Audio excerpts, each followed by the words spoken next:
मंगो दुआ के शाला इंजदा नसीब होवे।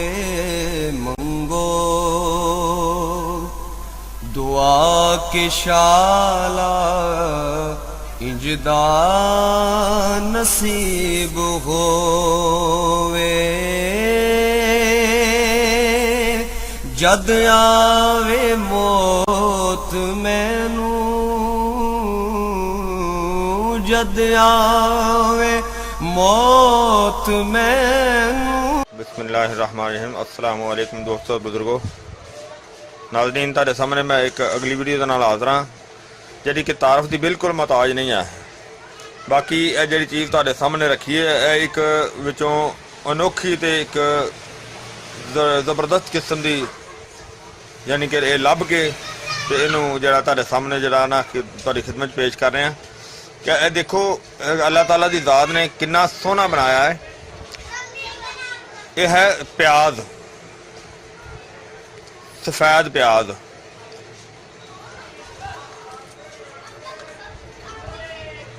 बहुत ही खूबसूरत है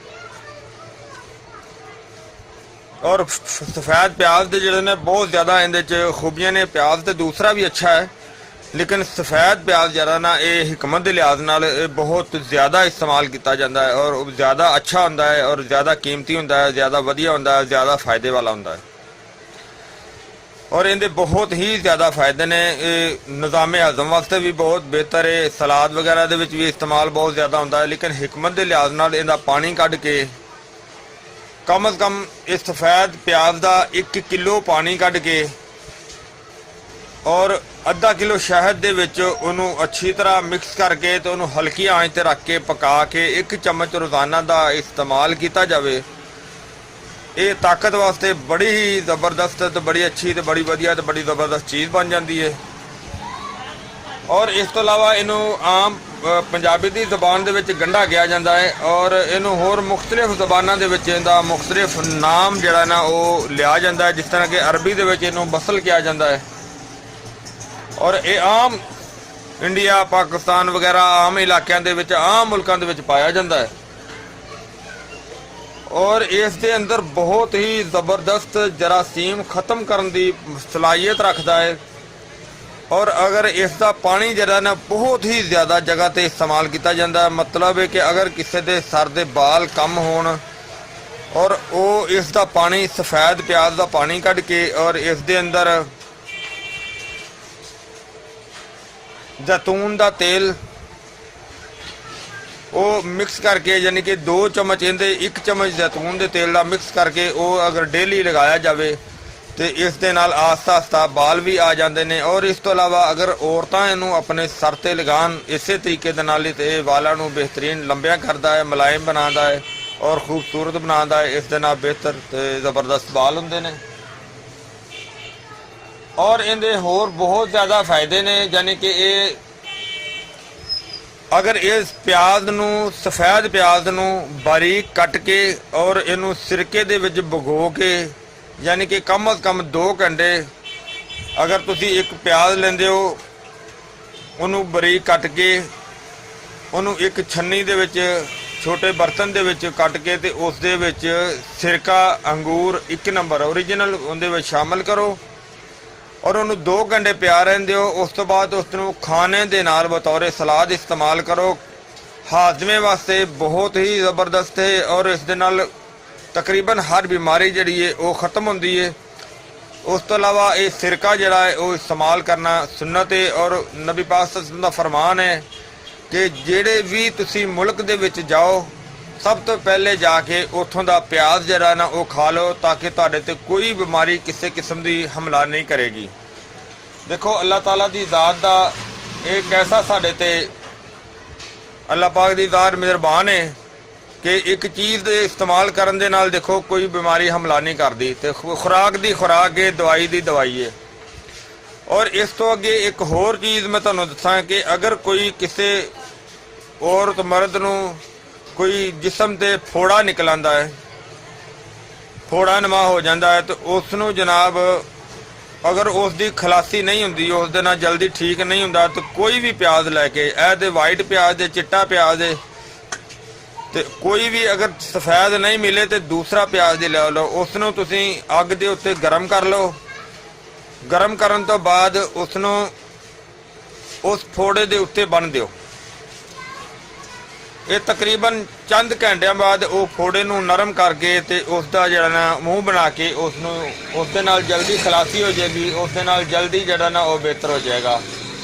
और इस तो अलावा होर इसका ये फायदा कि अगर अचानक घर विच किसी नूं अल्लाह ना करे हैवे की शिकायत हो जाती है, जिस दे विच उल्टियां बहुत ज़्यादा आउंदियां ने, ते प्याज का पानी कढ़ के एक चम्मच पानी का, एक चम्मच पानी का अगर बच्चा है तो उन्होंने अद्धा चम्मच पिया दो, वड्डा है तो उन्होंने एक चम्मच पिया दो। इस दे नाल इंशाल्लाह कि वो हैजे की अलामत नूं फौरी कंट्रोल कर लेगा, यानी कि उस तो ज़्यादा जी ना उसकी तकलीफ नहीं होने देगा, उन्होंने बहुत जल्दी ज़्यादा ना वो ठीक करेगा। देखो अल्लाह ताला की ज़ात ने एक प्याज दे विच किन्नियां ज़्यादा शिफावां रखियां ने, और इसका जिहड़ा ना ज़्यादा जिहड़ा इस्तेमाल है उसका होर बहुत ज़्यादा एक फ़ायदा है कि इस दे नाल मसाने की प्रॉब्लम यानी कि पेशाब का मसला नहीं बनता, यानी कि ये पेशाब नूं खोलदा भी है। और औरतां दा मसा जिहड़ा मैंसिस का पीरियड का हुंदा है उहदे वास्ते भी बेहतर है, उन्होंने भी बेहतरीन फायदा देंदा है। और इहदा इस्तेमाल जरा है ना वो तबीयत नूं बहुत ज़्यादा नरम रखता है, यानी कि इन्नी अच्छी इन्नी ज़बरदस्त जरी ना ये चीज़ है। और पहले तो ये वक्त हुंदा सी कि जदों आम लोग खास करके दोपहर के वक्त, हुण ते दौर होर हो गया, उदों लोग इस तरह करते सी कि छुरी का भी इस्तेमाल घट होंदा सी, जिहदे नाल इहदा फायदा ज़्यादा होंदा सी। कि असी खुद भी ये चीज़ नूं नोट भी किया, बल्कि इस्तेमाल भी किया इस तरह कि इहनूं चक दे नाल ही दंदां दे नाल ही इधरों भी ला के ते इधरों भी उतार के ते इहदा एक छिलका उतार के उहनूं हत्थ नाल अच्छी तरह दबा के इस तरह इहदा पानी जिहड़ा हत्थ नाल ही निकले जा, इहनूं हत्थ दे नाल ही इस तरह दोवां हत्थां दी गिब्बी दे नाल इहनूं अच्छी तरह नरम करके उहदे उत्ते हल्का जिहा नमक पा के ते उस दे नाल रोटी खाई जाती सी, खाना खाया जाता सी, और उहदे विच बेहतरीन लज्जत हुंदी सी। या फिर उस दे नाल थोड़ा जिहा अचार शामिल किया जाता सी। अगर अज भी तुसीं इस तरीके दे नाल इस्तेमाल करो तो ये बड़ी वधिया ते बड़ी अच्छी ते ज़बरदस्त चीज़ है। लेकिन हुण देखो एक दौर इस किस्म का आ गया है, तो हुण इस चीज़ नूं ज़्यादा पसंद नहीं किया जाता। अगर कोई कवे तो कहते हैं पेंडू है, हालांकि पेंडू बंदे नहीं होंदे। नहीं यार, यह चीज़ नहीं होनी चाहिए। देखो असी लोग जदों अगर हुण असी ज़्यादातर पिंड वाले लोग ही शहरों में आन के आबाद होए ने, तो हुण वो पिंडां नूं कहंदे, पिंड वालियां नूं कहंदे ने कि पेंडू ने, लेकिन यह चीज़ नहीं होनी चाहिए। तो क्योंकि हर चीज़ पिंडां दे विचों ही आबाद हो गई। असी लोग हुण पिंड जाके ते पिंड दे माहौल नूं देख के ते इंजॉय करके कहने यार बड़ी अच्छी जिंदगी है इन्हां दी।